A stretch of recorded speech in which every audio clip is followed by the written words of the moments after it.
the 10x developer is a myth. The true value of an engineer, or of anybody at a company, to be honest, is not just to be a good individual contributor, but to be part of a bigger, broader vision and help move everything forward. I don't want to work with a rock star.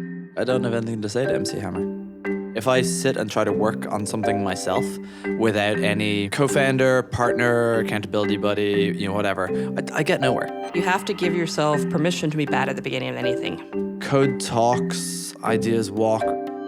Hi, I'm Paul Bigger, founder of Circle CI. I'm Edith Harba, CEO and co-founder at LaunchDarkly. And you're listening to Be Continuous, a podcast about continuous delivery and software development. You can get in touch with us anytime at our Twitter handle @ContinuousCast. The show is brought to you by HeavyBit. To learn more, visit heavybit.com. And while you're there, check out their library, home to great educational talks from other developer company founders and industry leaders.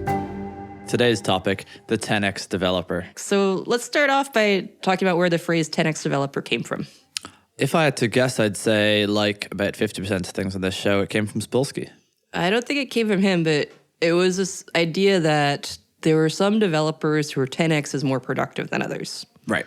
And that if you were a startup or any sort of high velocity, high acceleration type company, you wanted to hire these 10x developers. Right. And the classic one was kind of the Max Levchin of PayPal. Oh, was he a 10x developer? That was the rumor, that if Right. you hire these brilliant developers, throw them in a room with some Red Bull, your future is bright. Right, okay. And, you don't want to mess around with all the 1x developers. Right. There's a lot of controversy. I see people complain on Twitter all the time, on Hacker News, about like, are there really 10x developers? Like the 10x developer is a myth. And I actually have no idea what they're talking about. Like I've been my own 10x developer at various times. Like there's months where like I accomplish nothing, and there's days where I accomplish months of work. Yeah, and then I think you also fall down the phrases then of I want the rock star and the ninja. Oh, well, okay, yeah. I mean, there's definite problems of Rockstar and Ninja and the whole... Oh, Pirate. Pirate is one that's coming up now. I've never heard pirate. Yeah, no, my God. It's just, pick any sort of like subject of Disney movies that have actually terrible people behind them, like pirates and ninjas. Yeah, and I'll tell you my revulsion to these terms and exactly what you said, terrible. I don't want to work with a rock star. When I think about a rock star, I think about somebody who's late, who shows up hungover, who maybe kicks around their workstation, who's a jerk to everybody else, and you're like, well, I think you're actually... That's not who I want to work with. Well, I think you're actually maligning rock stars there. Oh, really? Yeah, I mean, I don't know very many rock stars, or maybe any rock stars. I met Hammer once, but I don't... Oh, yeah, no, he's at all the SV Angel events. Yeah. Yeah. So I did meet him. Yeah, I saw him at the other side of the room, and I was like, I don't have anything to say to MC Hammer. I saw Hammer, and my friend went up to him, and he said to Hammer, you were big when I was in middle school. Just like the most shade you could imagine. Yeah. What did Hammer say? I get that a lot. That must be a painful thing to hear all the time. You were big when I was in middle school? Yeah. I don't know. It can go in the reverse. Like there's these cool pictures of Michael Phelps and Katie, who just got the gold medal at the Olympics. She's 9 and he's signing. Oh, wow. Okay, that's cool. He's signing an autograph for her when she was 9 because she's 19 now and he's 31. Right. Did Phelps also win Olympics? Michael Phelps? I mean, this Olympics. I haven't been paying attention. Yeah, he got a couple more gold medals. Okay. So there is truly, then, to tie this back, there are truly people who are 10x. Like Michael Phelps, clearly 10 or 100 times X. I mean, I think the allegation or the problem that people have with the idea of 10x is that if a person doesn't feel that they are 10x, and obviously our industry is full of imposter syndrome, so very few people feel that they are 10x, then the implication is that they're 1x, or they're the blub developers that you want to avoid. I think even more than that, my revulsion comes from, I think the true value of any person on a team is to be part of a team. And then let me explain what I mean by that. Okay. Like, I think there are sports like swimming, like Michael Phelps, where you are a single performer. Mm-hmm. You train to go to the Olympics or the World Championships, and you have your 1 or 2 minutes in the pool to shine. Mm-hmm. I think real life, when you're building software or building something, is the day by day grind of working together with a team and collaborating and moving the ball forward in an infinitesimal inch every day. And I think that the skills you need for one versus the other are very different. I think the skills you need to collaborate and build something, to build consensus, to communicate, to build something bigger than yourself. I would say yes and no. Undoubtedly, to build something bigger than yourself, like it's not a one-person job. Yeah. But you can carve out one-person niches of it. So, like, you know, in the PayPal example, you know, there were other people, right, at PayPal, and they're very famous now because they're all ludicrously rich. So who else, just for the viewers at home? So Keith Robois, who we mentioned last week, he was COO there. Peter Thiel. Dave McClure, who's an investor in both of us. Oh, yeah. Oh, Elon Musk. Not to mention David Sachs. Right. Oh, yeah. Yammer and now Zenefits. Yep. Some form of corporate takeover of Zenefits there, I think. Well, it happens to everybody, doesn't it? Oh, it hurts. No, I don't mean to imply that there was any sort of corporate takeover. That is not how it happened. So I've been called a ninja product manager in a complimentary way, and to be honest, I didn't really like it. Yeah, I can. I mean, people identify with terms or they don't, and so if you call someone a term that they're not necessarily going to identify with, it's not going to feel that great, even though they probably meant some very nice things when they said that. Oh, I mean, it was the founder of TripIt, and he was meant it as the highest compliment. He's like, Edith was a ninja. She did so much, and I'm like, I think of a ninja as somebody who goes around and kills people, and I'm like, that's not me. Right. I'm not an assassin. I mean, likewise with the if you think about rock stars, they're like the most disciplined people who got like to the very, very top of their craft, and who, like, you know, who have done things that no one has ever done before with guitars and synths. And I actually don't know very much about music. I guess that's the way you think of them. Maybe it's an American thing that you think of a rock star as kind of like a petulant child. Mm-hmm. Oh, sure. I mean, there are many petulant childs, but then, you know, there's also what's the Coldplay guy? Chris Martin or something? Chris Martin. Yeah. Who's like supposed to be just the nicest, most down to earth human being on earth. I think people would question whether Coldplay really qualify as rock stars, but I think it's fair. Yeah. Also, I mean, he's incredibly disciplined. He practiced lean before lean was a thing. Like, I remember a story about him where at concerts, you know, he'd be in these big auditoriums and they have the doors at the back. Mm-hmm. And when the door opens, that means that people are leaving, you know, to go get another drink or the bathroom. Mm-hmm. So any song where he saw a lot of the doors opening, he's like, that's not a good song to be playing. Oh, wow. Okay. You know, because that means that people are kind of like, you know, this song isn't holding. He had analytics on his music. Yeah. Yeah, interesting. You know, because if it's a good song, you're like, hey, I'll wait another song for that drink. Yeah. When people talk about developers as rock stars, they clearly mean the people who are able to do the things that no one else is able to do. I think that negative connotation is. I don't know why it necessarily has a negative connotation. I think it depends on who it is. I mean, they've done a lot of studies. There's a company, Text.io, that just does analysis of job listings. And I think rockstar is a term that traditionally appeals more to men than to women. Oh, interesting. Okay.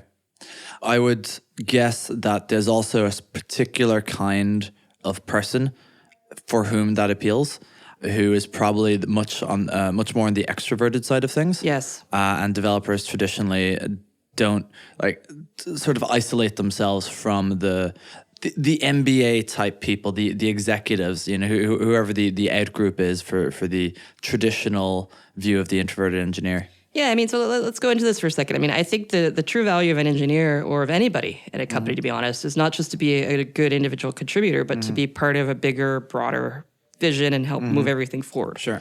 Like if you're working on your own project, but you can't coordinate with anybody else in terms of, like, say, release notes, collateral, anything else that goes along with the release, that thing is not actually valuable. Yeah. So I would say that in many companies and many teams, there is a place for a 10x developer and maybe multiple 10x developers. I've certainly worked with 10x developers before, and in any team, you generally have to recognize people's strengths and their weaknesses.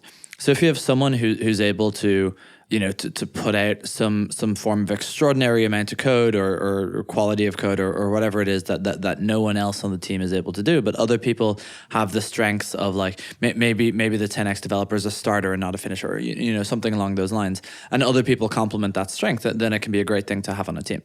Yeah, I mean, and I'll say I truly believe my co-founder, John, is like a 100x developer. I'm in complete awe of him. Oh, wow. But I think he has other strengths too besides developing, which is, you know, he can manage and inspire and lead an engineering team. He can go give talks. Right. So there's a funny thing I find about PhDs. So John did a PhD in at Stanford in static analysis and Berkeley, something. but yeah. Berkeley. Yep. Oops, sorry, John. And I find that in my personal experience, PhDs tend to fall in the categories of genius or idiot. We talked about. And did we talk about this on the podcast? We talked about it briefly when Martine came in, but Martine talked so fast it was just kind of like a side shoot. Then we went off. So you get like Martines and Johns, and I know like a dozen more people like this. The Dr. Biggers. Yeah, and then you get like people who just are complete idiots, and you wonder how they even got through college, never mind into a PhD program. And those guys get PhDs as well. They don't finish with just a master's. No, like if you just keep working at it, you'll generally get your PhD. It's kind of shocking. I have a friend who he was getting his PhD in philosophy, and I at the time was the hard-nosed engineer, and he doctor's of philosophy. And he managed to fail out of his philosophy PhD, and I was kind of like, what? I'm getting an engineering degree, which is actual work. All you have to do is sit around and think. I think that PhDs are a pure work ethic thing. Maybe that was the issue. Yeah, like if you're lazy or like you just don't have a good personal productivity, then you're not going to finish your PhD. Like those are the people who drop out as masters, the people who kind of like do other stuff or can't really focus. Yeah, he went on to have a successful career. So good for him. Eventually. So the personal productivity, I think, has this like large bearing into whether people are 1x or 10x developers. Yeah, I mean, I think you have to be very disciplined. I was just in Australia for a conference, and I by the way, love getting out of the office and talking to actual people. Mm-hmm. And somebody had an idea like launch darkly, which I also like, but he hadn't executed on it. I was kind of like, why? And he's like, oh, I'm a good starter, but not a finisher. Mm-hmm. And I think about, I'll talk about myself for a second. If I want to do something, I'm incredibly disciplined to do it. Mm-hmm. I ran 100 miles, but I did not finish my first 3 times I tried. Okay. Are you saying that you're also a good starter and not a good finisher? No, I'm saying every time I didn't finish, I'm like, what can I improve on? Okay. So once I got sick, I got altitude sickness. Mm-hmm. I was like, okay, how can I... Right. I really want to finish this. What can I learn and go on? I'm not going to give up. So I'm the opposite. I am a very, very bad finisher. I'm very, very bad at being focused, and I'm great at starting things. I've started like dozens of things. And the thing that made me finish Circle, or it's never finished, but you know what I mean, like get somewhere with Circle, was having essentially an accountability buddy. And initially that was my co-founder, and then it became customers and investors and all that sort of thing. And then it got to a point where like, okay, there's some form of accountability. But like without that, if I sit and try to work on something myself without any co-founder, partner, accountability buddy, whatever, I get nowhere. Well, I think that gets down to intrinsic versus external motivation. How so? Like whether you're doing something because of the internal motivation and the pleasure that it gives yourself versus the fear of people mocking you or judging you by not finishing. Mm. Yeah, so I definitely work on things that I have the intrinsic motivation, and then when I lose that, there needs to be a push. Actually, you gave me a push once. I was running Western States 100, and it was really bad. I was throwing up around mile 40, and I thought about quitting. And so 60 miles to go? Yeah. Okay. A lot of people were dropping at 40. It was a hot day. Yeah. And then I was like, I don't want to write the email that I dropped. Oh, yeah. That's a very useful one. Yeah, because I thought about the email, and I was like, I don't want to send that email. Yeah. A thing that I used to use for motivation was... my startup failed because X. Oh, yeah, that's a good one. So, like, my startup failed because I didn't know how to write the email to the investor. Yeah. Because I couldn't get around to asking for the money. Yeah. Or because I wasn't able to make the offer to the person in the time that they needed, or all that jazz. Yeah, I think to go back to running, I think it's very valuable. I'm like, okay, I can run 100 miles. I can write this email. Mm-hmm. It's funny. My coach is Ann Trayson, who has set the world record literally for every distance between 50K and 100 miles. Fast lady. Right. Yeah. And no doubt disciplined and all that jazz. And then she's like, Edith, how do you do this CEO thing? Isn't it hard? I'm like, Anne, running 100 miles in 14 hours is hard. Okay. Like writing a couple of emails, not that hard. Right. It's interesting that like we were talking about, you know, the starters and the people who are unable to finish, but clearly in a team where they're combined with finishers or combined with people who can provide the right kind of extrinsic motivation or the right kind of push or the right kind of support or whatever that is, clearly can be much, much more productive than if they were just starters by themselves. Absolutely. Yeah. I think that's the basis. I mean, not to sound grandiose, but that's the basis of human civilization. Right, yeah, yeah, So absolutely. Like instead of one person going off and hunting game, if you get 20 people together, maybe you can herd your game and get more. The thing that I like about this is that it's filling in for other people's weaknesses. And recognizing that you might have weaknesses that other people can fill. Exactly, yeah. There is a sort of a special type of 10x developer. Let's say the folklore 10x developer. And these people actually exist. So Richard Stallman is one example of this. And you know the story is that he went away to write a compiler, and you know 30 days later he had a working compiler. Well, like I said, put the developer in the room with some Red Bull and see Exactly, yeah. But so the thing is that Stallman must have been incredibly disciplined to get this done. Like the story was he was working 16 hours a day and sleeping under his desk and that sort of thing. And frankly, if you put me in a room and I was working 16 hours a day, I'm not sure I'd come out with anything. 30 days later, I'm not sure if you'd have a compiler, and I know how to write compilers. would you come out with a couple bald patches from like? I think I'd come out with a lot of Hacker News red and inbox 0. Just. I do think you have to be disciplined. Like when I bike cross country, I set myself a goal of biking a certain amount of hours every day. Mm-hmm. So it's like, okay, this is my job now. So I would bike 4 hours and 5 hours and 6 hours. Mm-hmm. And before I gave myself a break.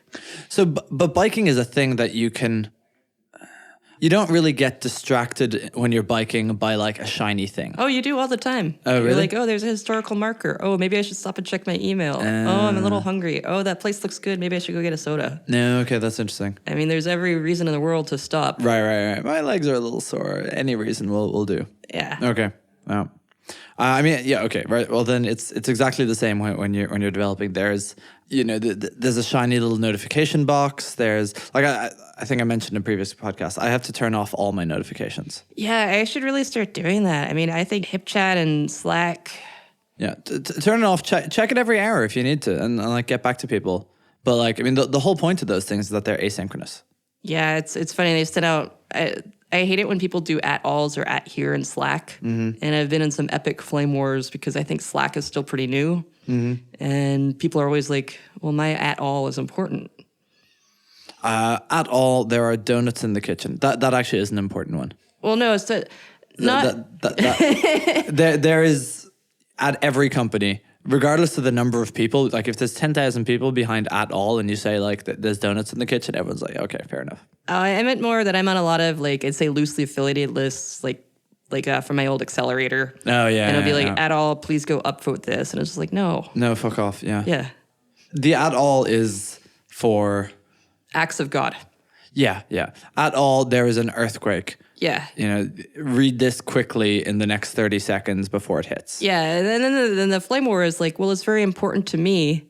Fuck off. That you go upvote my product hunt or do this. No.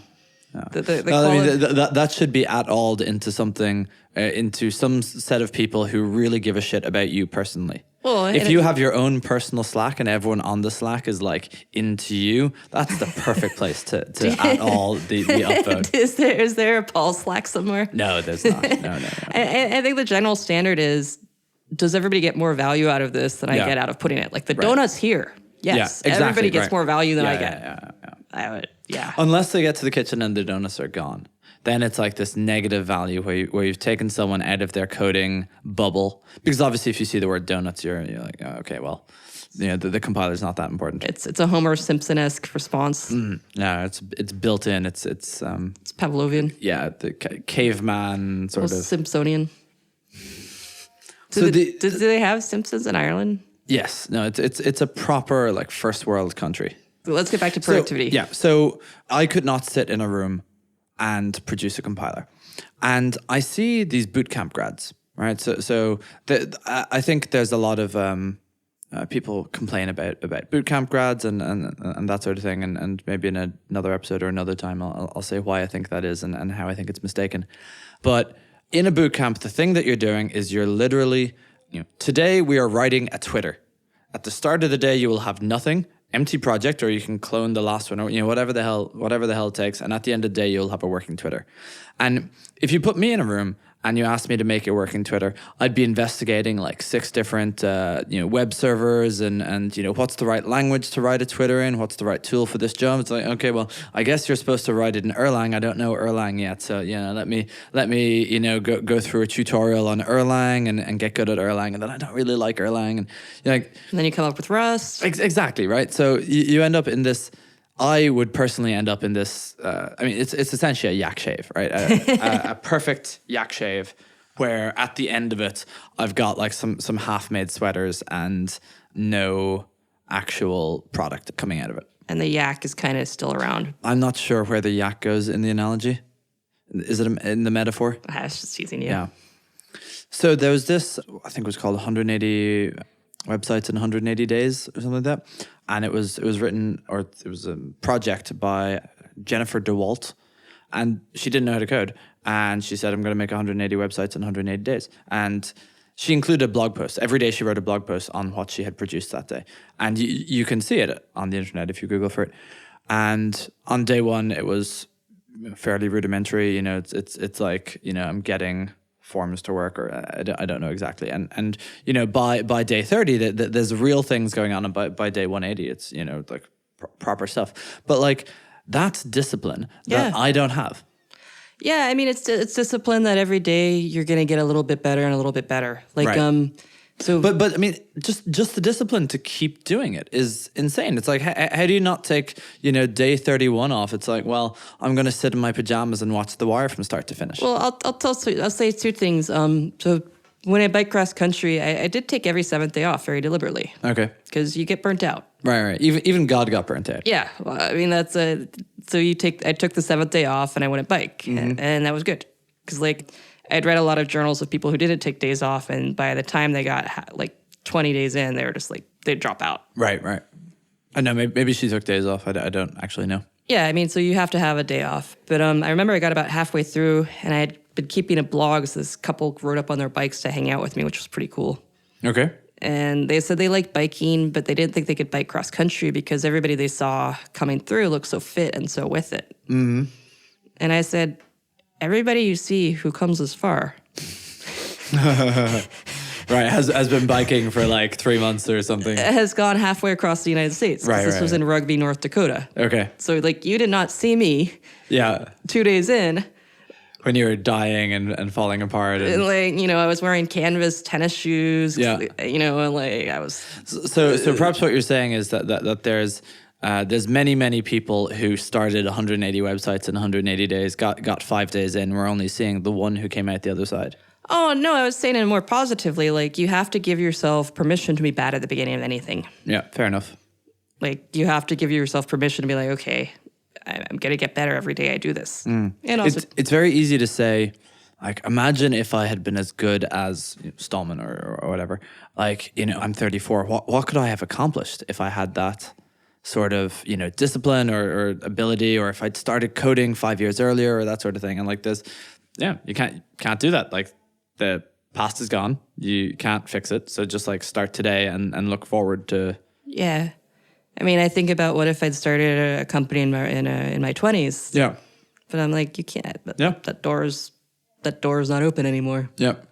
I think people don't give themselves enough credit for how much better they get as they get older. Yeah.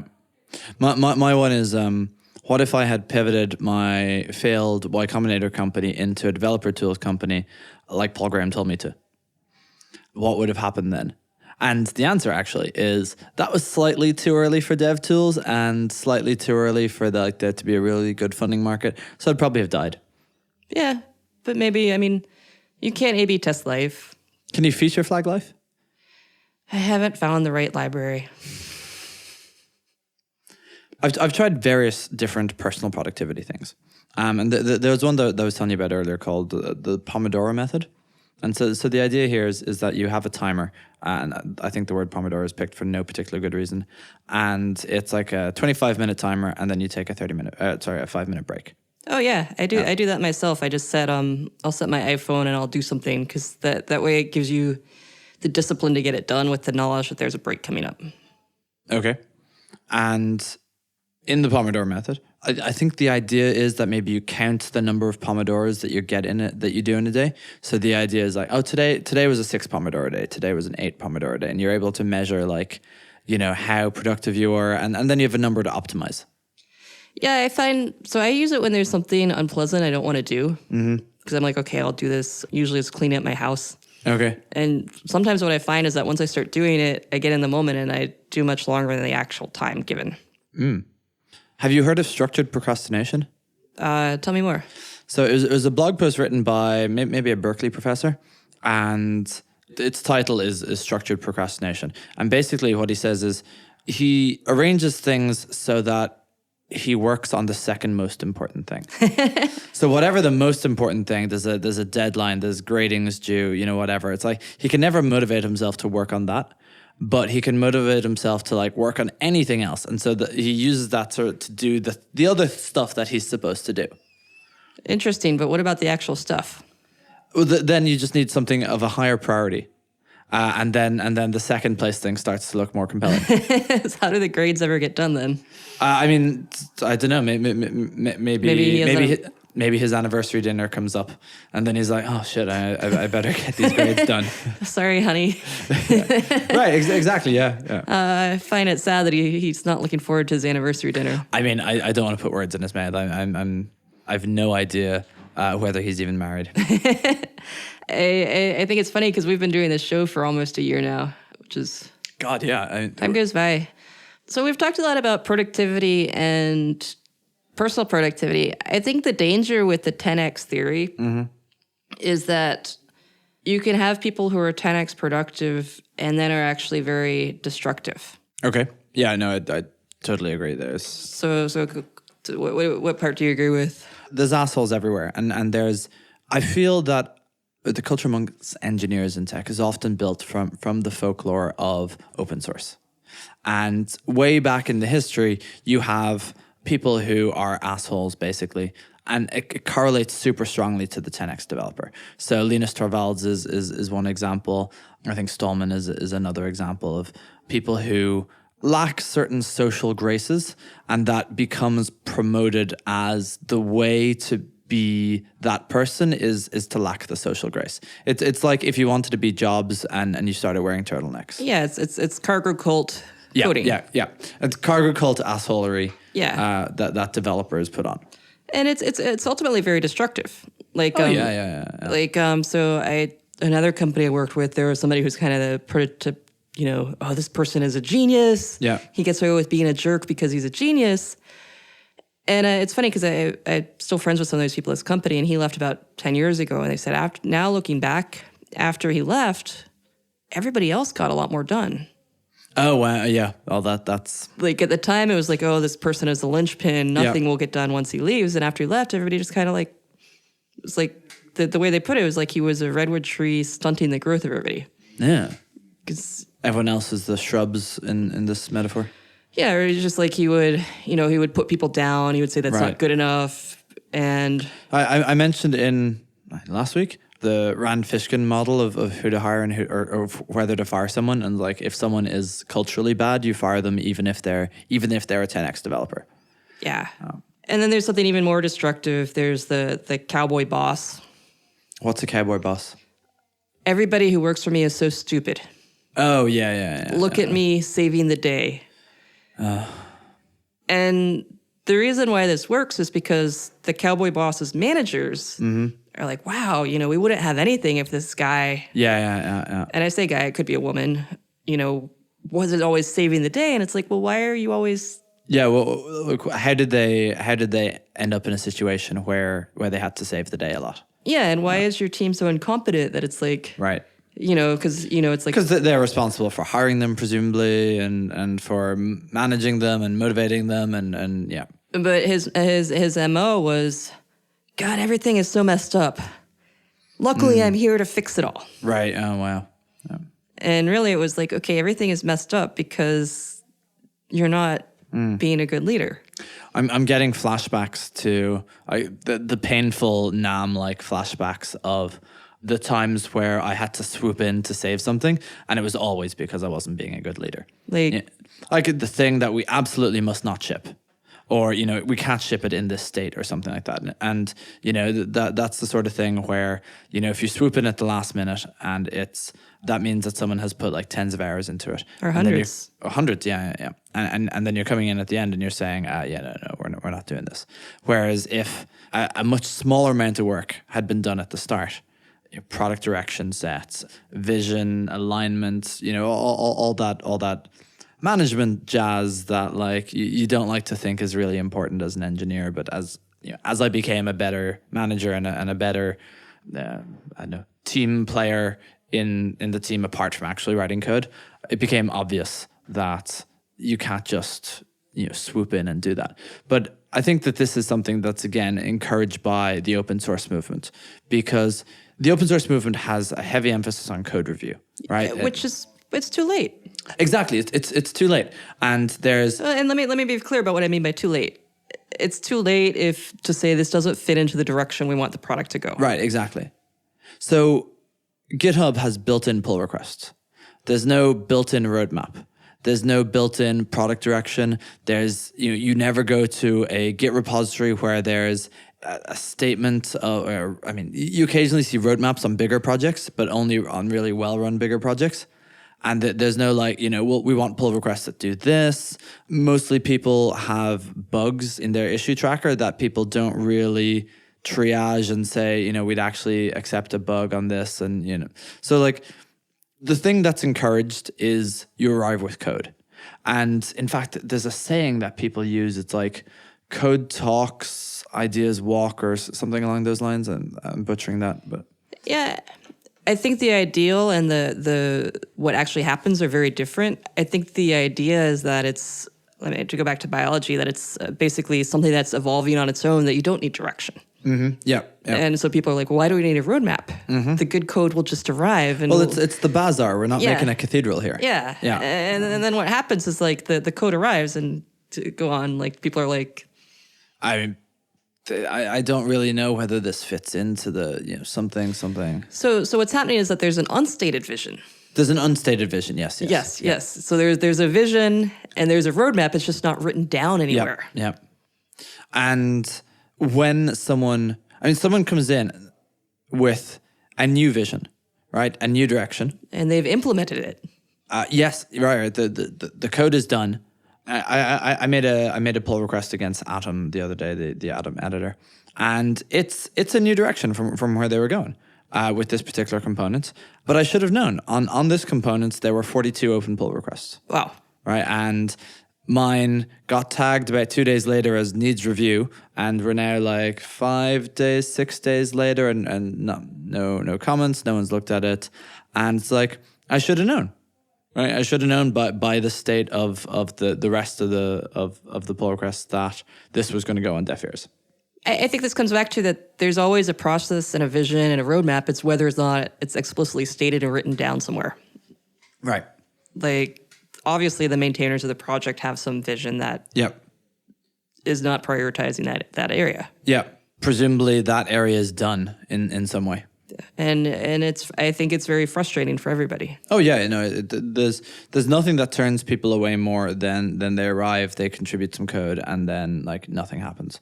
And I've been the maintainer of several abandoned projects, right? And so someone comes in like 3 years after I wrote any code on it and has a contribution of some kind, and I don't remember that code. Like I have no. you're like my name is on this project. Yeah, no, it's. I guess I wrote this. I must have. I've written a lot of things, and it's worse when it's like something arcane like the build system, and it's like, oh, I want to make this build. I got a couple of pull requests like make a build on CentOS or something like that, and so I don't have CentOS. I don't know anything about CentOS, and I don't know if the code that they're providing me is going to achieve anything. Is it going to achieve anything good? Maybe there's bad things here. I don't really know. What do you do with that? And there's the vast majority of projects that they ignore it. And I saw a couple of projects where they default accept it. You make a pull request, we'll accept it. Okay, so we've gotten quite a bit off topic. Should we just like trail off awkwardly here? That would be your usual MO because you're not a finisher. I think that's why. Yeah, let's pick this up next episode. All right. All right. Thanks for listening to this episode of To Be Continuous, brought to you by HeavyBit and hosted by me, Paul Bigger of Circle CI, and Edith Harbaugh of Launch Darkly. To learn more about HeavyBit, visit heavybit.com. While you're there, check out their library, home to great educational talks from other developer company founders and industry leaders.